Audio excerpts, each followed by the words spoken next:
Boa noite. Ele é, sem dúvida, o mais extraordinário personagem da história da humanidade. Devotado hoje por bilhões de fiéis em todo o planeta. Rabino, revolucionário, profeta, apenas um camponês de uma aldeia pobre da Galileia. Afinal, quem foi Jesus de Nazaré? O que a história e a arqueologia podem nos contar sobre a sua vida e o tempo em que ele viveu? As últimas descobertas. E para fazer essa viagem no tempo e na história, o Canal Livre de hoje ouviu historiadores, teólogos e arqueólogos. E recebe aqui no estúdio o filósofo Mário Sérgio Cortella. Ele é professor da Pontifícia Universidade Católica de São Paulo e durante mais de 30 anos atuou na teologia. Comigo aqui na bancada os jornalistas Fernando Mitre e Antônio Teles. Mas antes da entrevista nós vamos ver um pouco da história do homem que dividiu o nosso calendário em dois, antes e depois de seu nascimento. Que força é essa capaz de manter viva uma tradição por mais de 2 milênios? Na origem de tudo, um homem humilde sobre cuja vida pouco se sabe do ponto de vista histórico. Mas hoje, 2 bilhões de seres humanos têm como referência o legado moral a ele atribuído. Apesar de todas as buscas da arqueologia, da história e da antropologia, ainda há poucos indícios documentais sobre a existência concreta do personagem mais importante da cultura ocidental.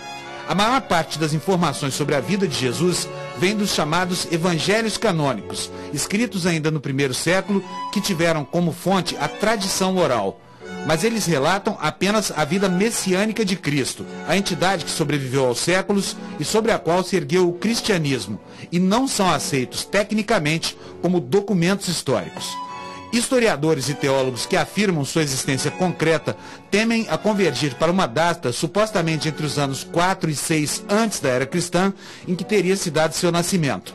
Mas ao contrário dos relatos pormenorizados do período messiânico de Jesus, os evangelhos canônicos quase não trazem informações sobre sua vida material até os 30 anos.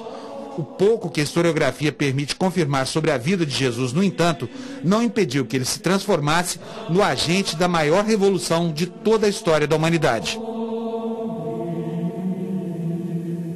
Professor Cortella, boa noite, bem-vindo. Olá. Professor, vamos começar repondo aqui o que distingue a existência concreta de Jesus de tudo o que se segue a essa figura mítica que é tão importante para a história da cultura ocidental e para todo mundo. Há evidências concretas da existência de Jesus ou não? Interessante, porque você fala assim, essa figura mítica, mas por uma parte da humanidade ele é uma figura mística, ele não é uma figura mítica. Porque ao se falar em mito, há uma suposição, e algumas pessoas o fazem, de que ele não teve existência desse modo. Se eu olho como mística, isto é, aquele homem com presença religiosa, crença na existência, sem dúvida. Se eu olhar como mito, esse tema só vem à tona basicamente no século XIX. Aliás, por curiosidade, no início do século XX, em 1906, um grande homem chamado Albert Schweitzer, que foi inclusive Nobel da Paz em 1952, ele escreveu um livro chamado Em Busca do Jesus Histórico. Porque o problema de se Jesus existiu ou não como uma pessoa, né, e não apenas como uma ideia religiosa, vem no século XIX. Hoje, são poucos aqueles que afirmam que Jesus em si não existiu. Há controvérsia em relação ao modo, ao lugar, ao tempo, mas em relação à existência dele, Jesus de Nazaré, tal como você falou na abertura, quase não há mais polêmica. A discussão se dá em torno da noção de Jesus Cristo, isto é, o componente místico, né, que deixaria de lado essa percepção. Por isso, no ponto de partida, é importante que a gente compreenda que talvez como mito, o homem Jesus não é mais considerado, como já foi, né, no século XIX, uma parte do XX, basicamente, forçadamente um mito. Mas sim, isso, uma pessoa cuja percepção religiosa, ela atinge hoje mais de 2/3 da humanidade. Mas, professor, a personagem historiográfica de Jesus Cristo é bastante escassa, né? Sim. Só tem poucas linhas de 4 historiadores.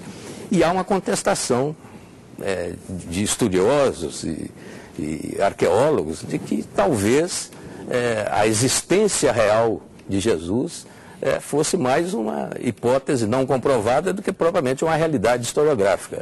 Então, o que não significa também muita coisa, porque o importante é a transformação que o cristianismo... E é isso que eu dizia. Que a figura agora, de Jesus... Com o Panunzio eu lembrava exatamente essa ideia, quer dizer, temática sobre a existência real do homem, Jesus, ela não preocupará durante centenas e centenas de anos. Ela virá à tona quando a ciência do século XIX desenvolve também algumas ferramentas, entre elas uma arqueologia mais sofisticada, né, e que vai buscar a história do passado. Agora, quando nós olhamos a menção a cristãos, se você olha Tácito, Plínio Jovem, Flávio Josefo, né, você vai encontrar ali menção à ideia de cristãos, inclusive a ideia de algum Jesus, irmão de Tiago. Isso. Nós não podemos esquecer que a importância que nós oferecemos ao cristianismo, ela tem que ser olhada de agora para trás.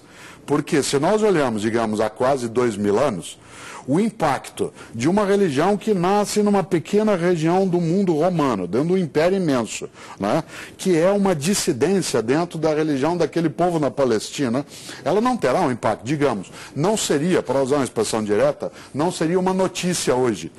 Né? Provavelmente, se nós tivéssemos nos meios de comunicação de agora, não seria noticiado, nem a morte, né? Menos ainda a história do nascimento. Ela se tornou a posteriori, depois, uma grande notícia, ou para usar um termo, né, grego que os cristãos usam, uma boa nova, né, uma boa notícia. Mas na origem não se teria. Nós temos que levar em conta também, Mitre, algo que é especial. A Palestina, especialmente Jerusalém, foi destruída no ano 70. Se acredita que Jesus tenha morrido por volta do ano 29, 30, aí alguns dirão, mas ele não morreu com 33 anos? Sim, mas se sabe que há um equívoco em relação ao ano, né, de nascimento. Não há o certo, provavelmente entre o ano 6... Ele nasceu, na verdade, 3 ou 4 anos antes de Cristo. Né, Jesus nasceu 3, 4 anos antes de Cristo. Mas Jesus teria morrido na revolta dos judeus? Não. O que eu quero dizer é outra coisa. Jesus deve ter morrido por volta do ano 29, 30 da era cristã. No ano 70, ou seja, algum tempo depois na história, muito pouco, Jerusalém foi destruída. E todos os templos e sinais daquele período no mundo judaico sofreram abalos por parte do ataque romano. Isso significa que uma parte também de uma eventual documentação que tivesse registrado aquela situação que aconteceu na Palestina, ela pode também ter desaparecido. E é bom lembrar que o primeiro evangelho foi escrito depois da destruição do templo. Exatamente. Portanto, muita coisa ligada à memória e muitas coisas ligadas a um histórico de uma personagem que você lembrava, né, Panunzio, talvez um impacto na humanidade, especialmente no campo mítico e místico. Ele é fortíssimo, mas cuja noção é tão presente que nós hoje, né, um dia depois do Natal de 2010, continuamos tratando desse que pode ser um mistério, pode ser uma organização meramente religiosa, mas sem dúvida, notícia continua sendo em larga escala.